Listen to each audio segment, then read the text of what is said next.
Louise Michel, la famille Pouffard. Madame Pouffard était fort riche. Elle portait la toilette la plus coûteuse qu'on puisse imaginer et n'avait rien trouvé de mieux pour en rehausser l'éclat que d'ajouter un 2 à son nom. Il ne faisait pas bon d'oublier, quand on lui écrivait, de mettre Madame de Pouffard, châtelaine au château des Hulottes. Ce 2 de ce mot châtelaine la faisait rougir de plaisir chaque fois qu'on les lui adressait et de colère chaque fois qu'on osait les oublier. Quant à Monsieur de Pouffard, plus avisé encore que sa femme, il avait eu l'idée d'acheter des titres de noblesse. Les habitants des Hulottes devinrent donc Monsieur le Marquis et Madame la Marquise de Pouffard. Ils se firent peindre des armoiries par un artiste qui se moquait d'eux et achetèrent chez les antiquaires une foule de choses qui composèrent le musée de leurs ancêtres. Les armoiries portaient un chardon d'azur sur champ de gueule, autrement dit un chardon bleu sur fond rouge. Les supports avaient de si longues oreilles, tout lions qu'ils étaient, qu'on voyait l'âne sous la crinière des fauves. Ce sont des lions d'Arcadie, avait dit en riant le peintre, et comme monsieur le marquis de Pouffard voulait le payer généreusement, il s'excusa en disant qu'il avait été trop heureux de rendre service à un aussi éminent personnage. En vérité, c'est qu'il voulait bien se moquer de lui, mais qu'il ne voulait pas le voler, ce qui est en effet eût été fort différent. Le complaisant peintre s'offrit en outre à peindre partout les armoiries de monsieur le marquis, ce qu'il fit consciencieusement depuis le dessus de la porte du château jusqu'à celui de la cabane aux lapins. Monsieur le marquis et madame la marquise rayonnaient. Quant aux armures et autres objets de ses ancêtres achetés chez les antiquaires, c'était bien autre chose. Il y avait de tout. Une longue broche lui avait été vendue pour une épée antique. Elle avait, disait-il, appartenu au plus vaillant de ses ancêtres. Il avait de vieilles croûtes peintes à l'huile vers la fin du XVIe siècle, et qu'il disait être les portraits de ses arrière-grand-mères, faits au temps des croisades. Or, à cette époque, Jean de Bruges, qui inventa la peinture à l'huile au XVIe siècle, était loin d'exister. Mais peu importait à nos personnages pourvu qu'ils eussent des ancêtres. Mademoiselle Euphrosyne Pouffard mérite une attention toute particulière. C'était une grande niaise, vaniteuse comme un paon et bête comme une noix. Elle croyait se rendre fort intéressante en respirant à chaque instant des parfums ou des fleurs, et se chargeait à la fois de tout ce qu'elle possédait de bijoux, si bien qu'elle avait quelquefois 3 ou 4 bagues à chaque doigt. On lui avait vu jusqu'à 2 paires de boucles d'oreilles, et quant au collier, il n'était pas rare de lui en voir tant que son cou en pouvait porter. Le baudet porteur de reliques, dont parle La Fontaine, ne marchait pas avec plus de majesté que mademoiselle Euphrosyne de Pouffard. Depuis 6 mois que la respectable famille habitait le château des Hulottes, personne dans tout le pays n'avait encore été trouvé digne de lui composer une société. Les habitants du village avaient bien quelques relations avec Jean, le valet de chambre de monsieur, et avec madame Brindavoine, la femme de chambre de madame.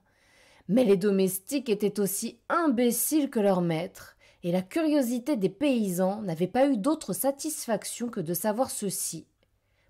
Qu'à la grande surprise de Jean, monsieur n'avait eu rien de changé dans sa personne le jour où il était devenu marquis.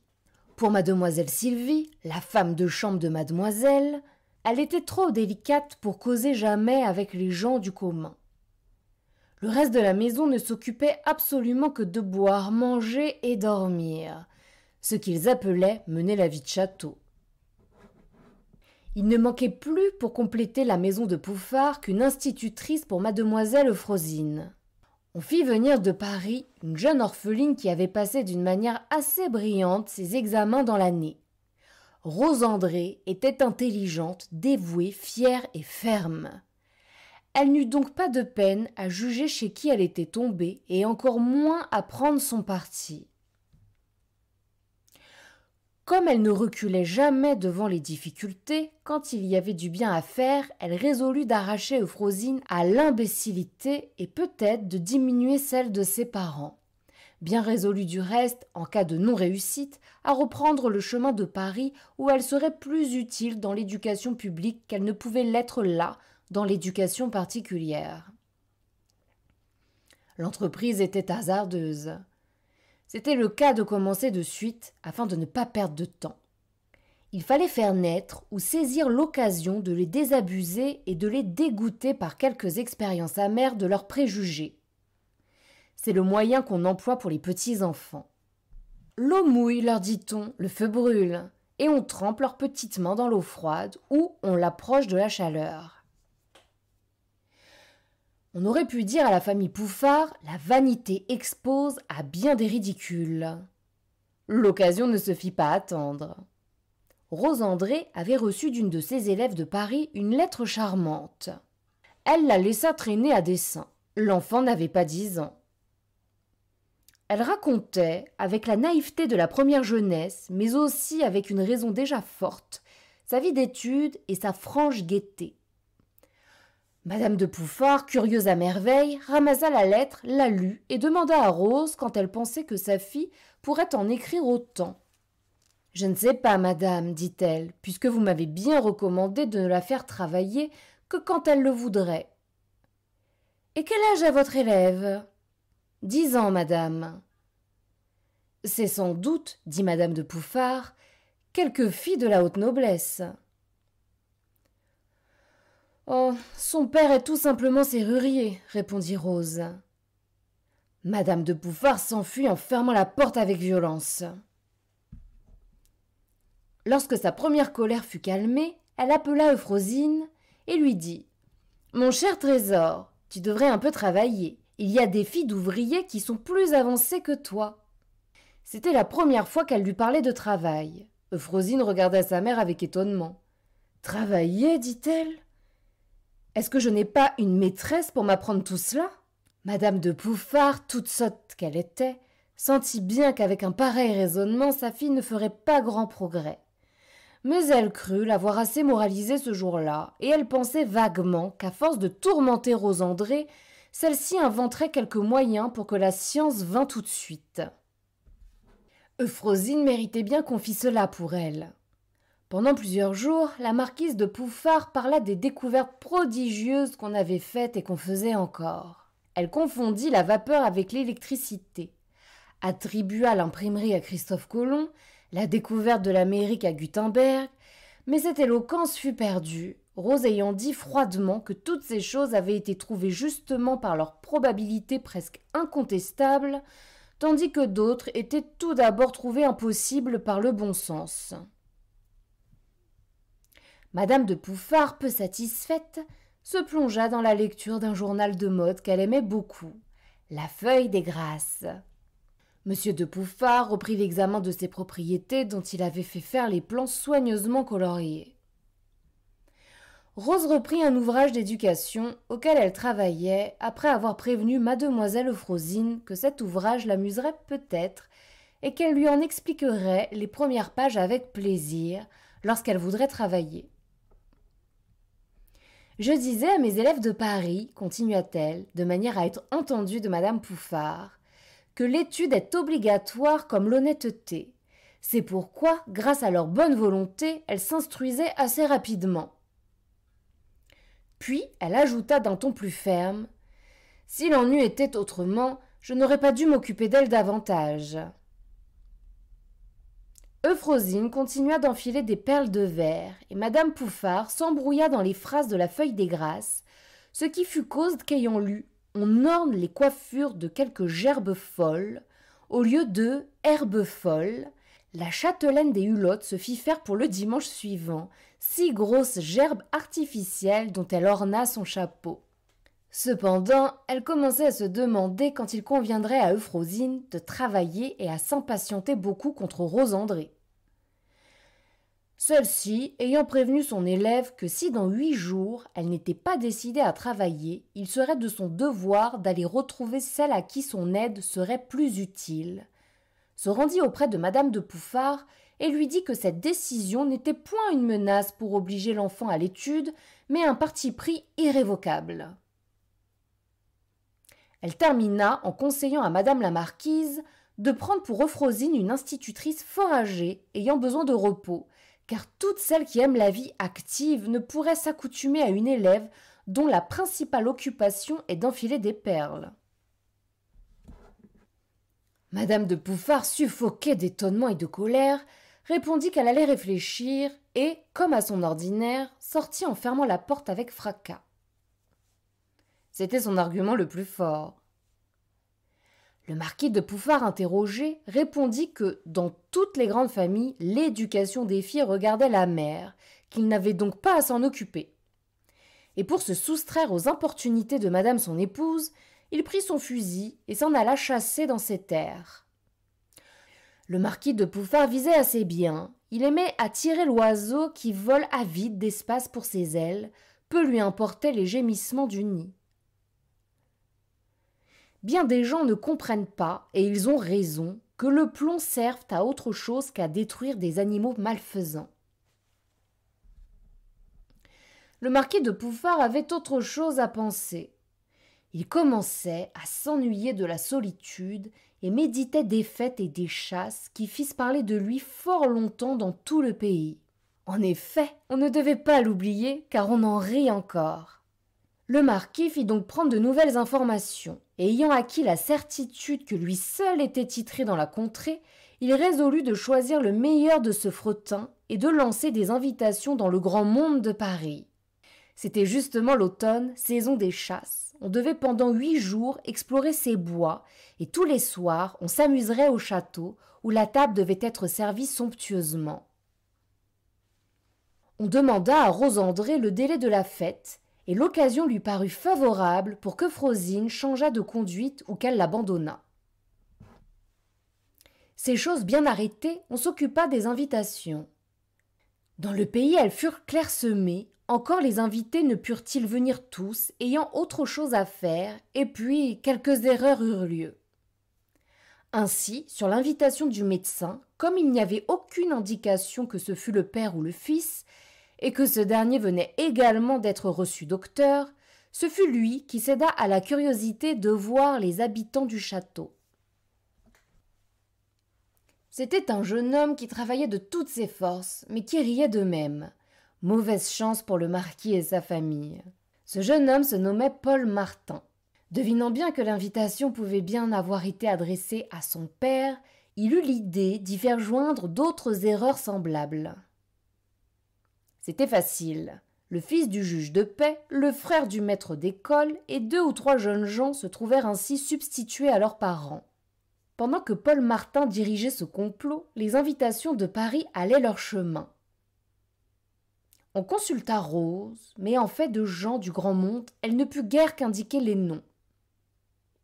Ce fut bien autre chose quand il fut question de composer une société à mademoiselle Euphrosyne.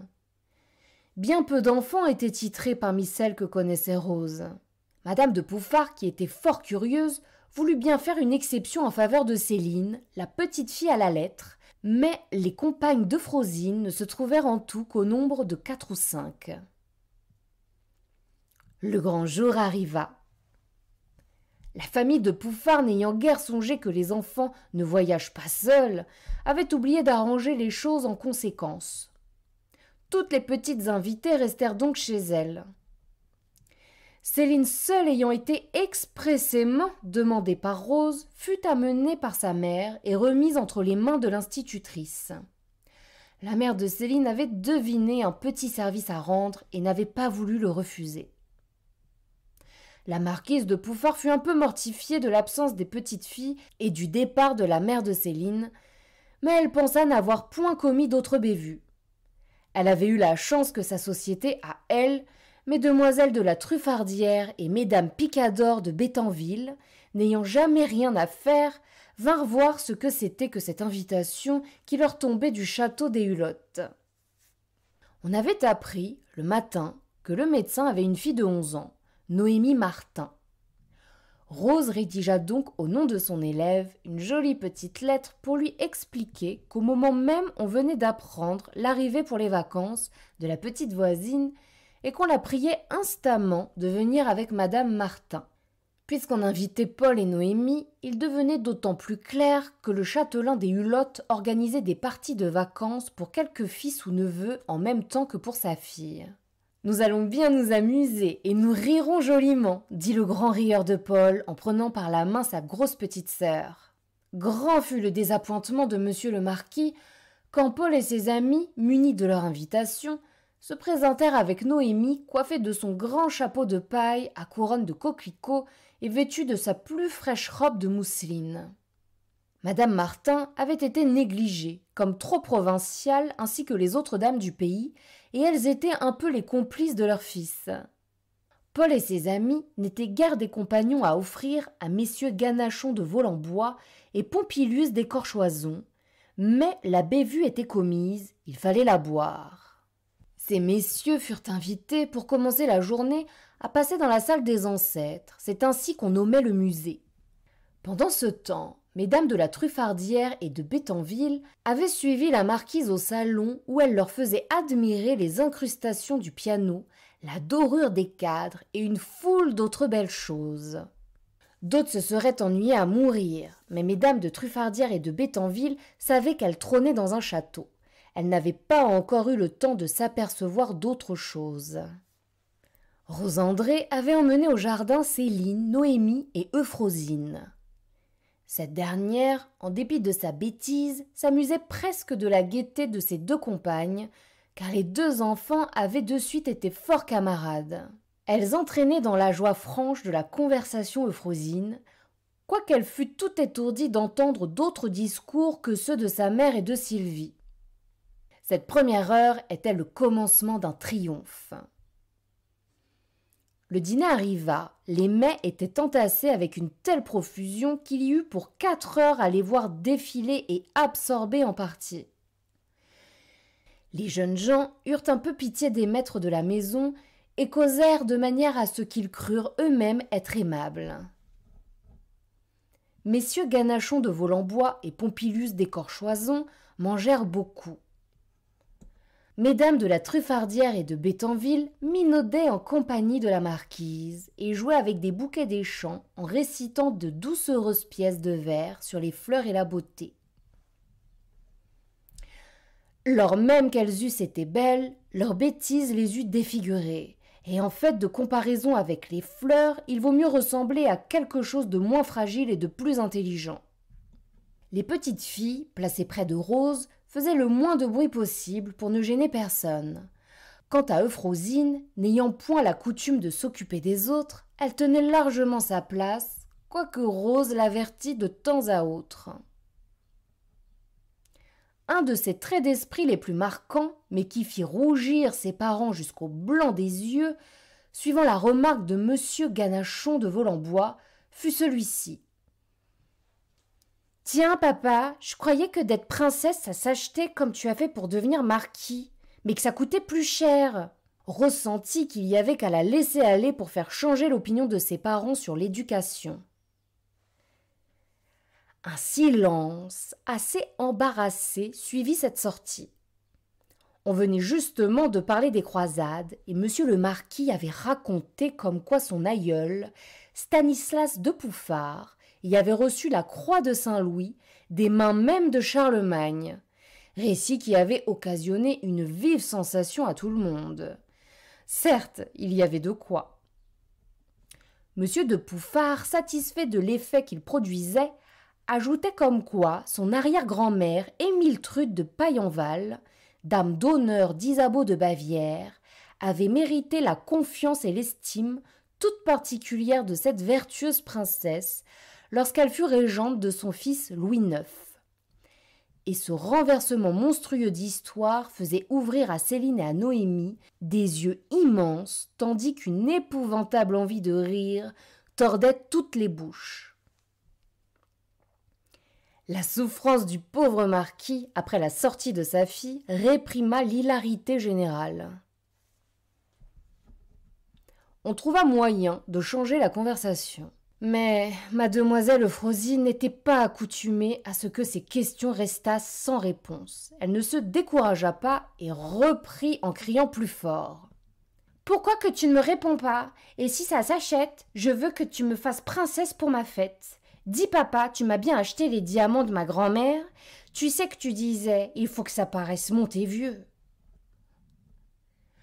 Le marquis et sa femme devenaient fous. Il y avait encore 8 jours et c'était le premier. On eut tout à fait pitié d'eux et quelqu'un trouva moyen d'insinuer, pour faire cesser les importunités de Frosine, qu'on voyait du jardin tous les paysans du village revenir de la foire, ce qui était fort curieux à cause de la variété de marchandises qu'ils ramenaient avec eux. Rose et les 2 petites filles entraînèrent Euphrosyne. Là, on voulut lui faire comprendre que ses parents devaient avoir une raison pour ne pas lui répondre et qu'il fallait les laisser tranquilles et que, du reste, il était impossible de lui acheter un titre de princesse. Mais nul raisonnement n'eut d'empire sur elle. Il fallut changer, par surprise, le cours de ses idées en lui faisant admirer la course folle du grand Mathieu qui, voulant conduire son porc par une corde attachée à la patte, se trouvait plutôt entraîné lui-même. Heureusement pour ses parents, Euphrosyne fut distraite. Quand les jeunes filles rentrèrent au salon, mesdames de Bétanville, de Pouffard et de la Truffardière jouaient aux jeux innocents. Tous les messieurs étaient à la chasse. Les jeunes gens commençaient à trouver que tout ce qui souffre, même d'une manière ridicule, ne peut plus faire rire. Paul et ses amis ne s'amusaient pas du tout et se promettaient bien de trouver des prétextes fort polis pour ne pas revenir le lendemain. L'un devait être appelé près d'un malade, l'autre éprouver une maladie subite, un troisième être obligé, bien à regret, d'entreprendre un voyage. Il devait en être autrement. Au salon, lorsque les jeux innocents furent épuisés, que ces dames eurent assez minaudé sur la sellette, assez fait semblant de se tromper pour faire l'enfant, en jouant à pigeon-vol et au corbillon, on parla littérature. Décidément, Madame de Pouffard était en veine. Ses invités étaient aussi des abonnés de la Feuille des Grâces. On loua la manière charmante dont le journal portait son nom. Rien en effet n'était plus gracieux et plus frais. Jusqu'à la vignette du titre, laquelle représentait une guirlande de camélias roses, jusqu'au feuilleton, toujours entouré d'une vignette délicate, et qu'il était défendu de signer autrement que du nom d'une des 3 grâces, Aglaé, Chloé, Euphrosyne. Euphrosyne, nom chéri, si joliment porté par mademoiselle Pouffard. Madame de la Truffardière, qui passait pour un esprit profond, insinua bien qu'elle lisait quelquefois aussi Le Papillon d'or, L'Oiseau-mouche, Le Nuage, et une foule d'autres belles productions. Mais on déclara à l'unanimité qu'après avoir bien jugé, c'était la Feuille des Grâces qui l'emportait. L'une de ces dames récita alors de sa voix la plus flûtée la dernière pièce de vers du journal. C'était La Chenille harmonieuse. Comment l'auteur avait-il fait pour rendre une chenille harmonieuse? C'est ce dont je me garderai bien de m'occuper. Tout ce qu'on a pu savoir, c'est que le premier vers était « Magnifique chenille, écoute mes accents ». L'auteur se nommait Hyacinthe Délicon. Après tout, il lui était bien permis de dédier ses œuvres aux chenilles, tout comme à d'autres, et il ne manquait pas d'admirateurs. Après la littérature, on parla musique. Toutes 3 s'accordaient à adorer le piano. Quant au violon, cela leur donnait des attaques de nerfs. Le violoncelle, il n'en fallait pas parler. L'orgue leur faisait mal à la tête. Mais le flageolet, par exemple, voilà un bel instrument. Le choix de la musique leur était indifférent, pourvu que cela fît du bruit ou des roucoulements. Cependant, elles n'aimaient pas les maîtres allemands. Quelques vieux airs de Jadin qu'elles avaient entendus leur semblaient préférables à tout Weber, Meyerbeer, etc. Elles espéraient que ce joli genre reviendrait. Elles ne comprenaient rien à Wagner, mais elles le détestaient d'instinct, parce qu'il y a toute une création échevelée, rapide, inouïe, jetée à pleine main dans ses notes, et qu'elles aimaient ce qui est vide. En peinture, elle se demandait comment on peut regarder d'autres tableaux que ceux de Boucher Et si les belles choses qu'on voit sur les vieux éventails ne valent pas bien les grands vilaines toiles, toutes pleines d'ombre qui impressionnent leur nerf délicat. À les entendre raisonner ainsi, il y avait de quoi leur jeter à la tête tous les cadres dorés et le piano par-dessus le marché. Mais cela ne leur aurait pas donné plus de sentiments, et ce n'était pas leur faute si la sotte éducation qu'elles avaient reçue les avait empêchées de se développer. Tout à coup, Madame de Pouffard s'avisa de faire mettre Rose André au piano. Il allait sans dire qu'il ne fallait jouer que des polkas, des mazurkas, quelques scottish. Une valse qu'elle avait commencée leur faisait, disait-elle, tourner la tête. Comme on ne doit pas jeter les gens par la fenêtre, même lorsqu'ils sont de ce genre-là, Rose André continua résolument son supplice pendant près de 2 heures. Lasse, elle s'avisa de leur jouer ses impressions. Il y avait des cadences ironiques, des roulements gros de colère, des notes frappées tout à coup, comme si l'harmonie indiquée eût voulu briser l'instrument, des suites d'accords qui étaient des menaces. Ces dames trouvèrent tout cela ravissant, surtout les cadences et les trilles qui leur riaient au nez.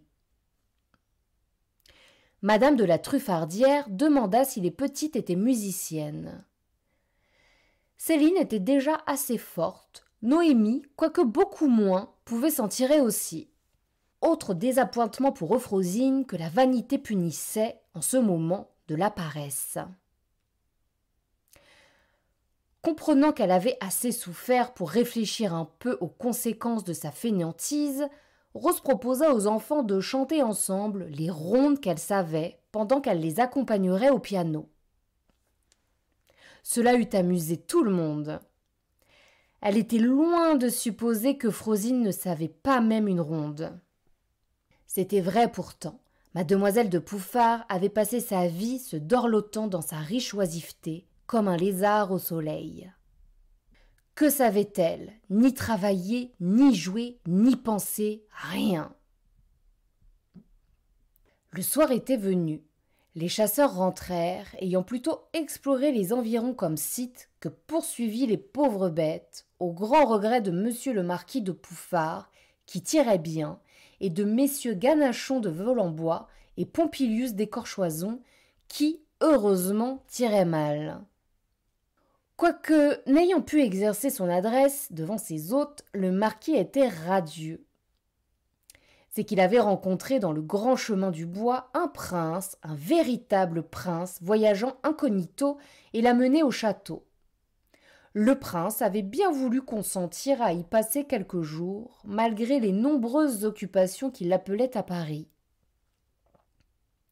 C'était un prince russe, il se nommait Oscar, duc de Sadoga, et ne devant passer que peu de temps en France, il tenait à remporter complet d'immenses travaux littéraires et scientifiques pour lesquels il devait s'entendre avec quantité d'auteurs et de savants.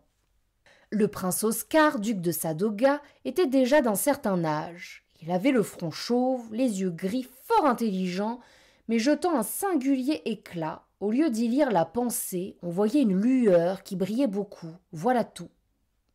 Ses manières étaient aisées et polies, son costume négligé, comme on pouvait l'attendre de quelqu'un qui voyage pour la première fois sans suite. Ses vêtements étaient irréprochables, mais la chaussure laissait beaucoup à désirer. Cela ne laissait pas que d'affliger le marquis qui aimait beaucoup les princes, mais le moyen d'offrir une paire de bottes à un aussi haut personnage. Le marquis espéra qu'une bonne inspiration lui viendrait, et en attendant, il présenta son hôte à Madame de Pouffard, qui faillit tomber à la renverse. Paul et ses amis riaient cette fois de tout leur cœur. Ils ne parlaient plus d'envoyer leurs excuses le lendemain. Messieurs Ganachon de Volambois et Pompilius d'Écorchoison rivalisaient de zèle près du prince.